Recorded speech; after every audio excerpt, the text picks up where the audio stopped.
what can people do? What can the young generation do? What can my generation do? What can the generation outside of yours do, or your generation do, to ensure? You have to believe trust means everything. Fairness means everything. Why should people care? Like, what does it mean if there's no peace, and why should people care about propagating and incorporating peace into a sustainable? What is ultimate in humanity? As I said, it's not happiness.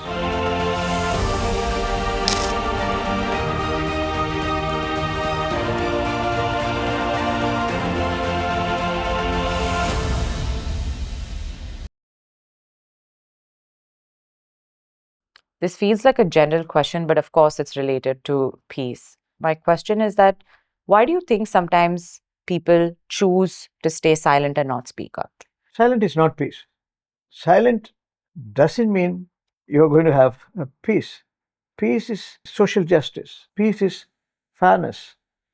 Peace is equality and transparency. As I said, it's living together, community building.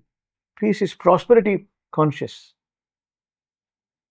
Yeah. So you have gross welfare, inclusive society. So it encompasses a bigger meaning than silence. But why do people not speak up? Because they fear. They Mhm. fear they will be, in a wrong spot. They will be identified as an exception. No, you have to stand out. If you want to be outstanding, you have to stand out. So let's understand the dynamics of society. The value-driven system talks about fairness, fair rules, justice, then only peace. Institution governing this should have this character building. I like that statement. If you want to stand out, be outstanding. Or if you want to be outstanding, stand out. That's a better way. That's a better way. I like it. So speak up, guys. Encourage people around you to speak up for the things that matter. It's the better way to move. Climate justice now is gone to Hague, International Court of Justice, right? It's every citizen has got a right to. This is a planet which we have borrowed. We have a limited time to spend together. It's your right to demand climate justice. So outside of climate justice, the question is, what do you think justice means for someone on an everyday life? How does someone feel like they have been served with justice? Or how does someone propagate treating someone with justice? Governance, transparency, fairness, fair rules to play, equanimity in the system, no discrimination. Yeah. If you provide such environment, then justice prevails. If you start showing your favoritism, nepotism, discrimination, you're going to spoil the broth. There's a corruption in the frame that you have to avoid. Yeah, like I said, I think feeling safe, feel like you're being heard, you feel like decisions are being made fairly. Yeah.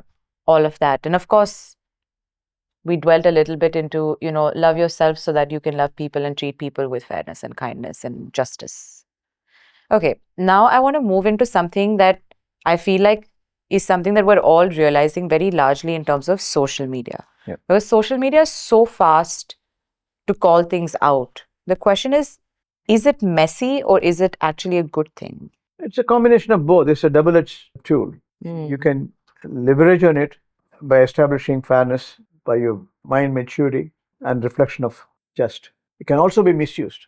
You can create misinformation. Deep fake we are seeing now. Character building is different from reputation building.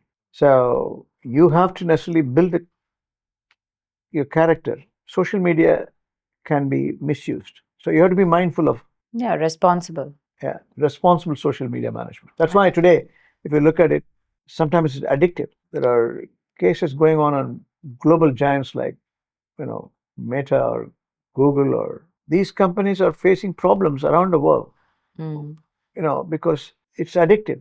So it's important that we bring in fairness, especially younger children. Social media management is a must. There are countries who have prohibited under 14, like Australia, Greece, Italy. Now there are many countries around the world are putting restrictions for. No, absolutely. I think what people forget is not just about creating content responsibly, Of course, that is very important when it comes to social media. But also, I think that consume content responsibly as well. Because the way you Who consume owns it? no, the way you consume content also reflects in the way that you propagate. For example, you consume content, you see something, and you start taking it too seriously, you have a reaction, and then your reaction creates for irresponsible content, and that impacts the community that you're building or the kind of people who are watching your videos, right? So I think in that way, then if you responsibly consume content, you responsibly react as well, which means you don't call things out that fast, Yep. or you try and decode between whether it's good or messy, or try and take the bigger picture of stuff. Yeah. So I think, yeah, consuming it responsibly also makes a large difference to Absolutely. how you perceive social media. Not everything you see. There are a lot of things that people do for content. It's important to realize, right, the difference between what's on camera and off camera. True. Need to understand that some of it is a lot of hard work that might not happen to an everyday person. Like, I don't wake up looking like this. I make an effort to get dressed and sit in front of the camera like this. So, like, my everyday face might have some flaws, and that's okay. That's what I'm saying when I say responsibly consuming content, to understand that there is some effort put into like how things look out, Yeah. and that effort might not be realistic for an everyday life. Yeah. Okay. The next question is, because a lot of people still perceive peace as, like I said, feeling heard, feeling safe, right? No conflict. But can peace actually exist if there is no fairness? Or does fairness have to be included for peace to be understood as a whole or to be propagated? First, fairness is the axiom. Mm, If there is no fairness, if there is no commitment to fair rules mm, to play, how will you have a peace? You need justice. To have justice, you need fair rules. yeah. So it's complementing each other, and one has to recognize unless you bring in fairness, there is no equanimity, there is no peace. Okay. And realistically, what can people do? What can the young generation do? What can my generation do? What can the generation outside of yours do, or your generation do, to ensure You have to peace? believe trust means everything, fairness means everything, Mm, integrity means ultimate for your humanity as a mm, whole. mm, So establishing truth is what our drive is all about. So truth with purpose, truth with peace, truth with fairness. mm, So it's a character building. yeah. That's what sustainability goals is all about, character building as individual. We think it's a world global development goals. It is individual also has to commit to that. It starts with you. And now talking about something which I think is so important to understand is that, are strong systems or institutions just born, or are they built with time? You can build them. Character building for individual or institution is complementary. A good person can make a good difference. A group of good people can create a good society. Mm, A group of society becomes nation. Nation becomes the world. Group of nations becomes the world, isn't it? mm, So you have to build institutions based on character building. Why the leadership matters? Because leader makes a difference. We have seen Microsoft, empathy was the name of the game. yeah. Narayan Murthy, Infosys, integrity was the name of the game. Character building. So commitment to society comes out of character building. You as an individual has to reflect in the system. It, Mm, it percolate down the line. yeah. Leadership matters, right?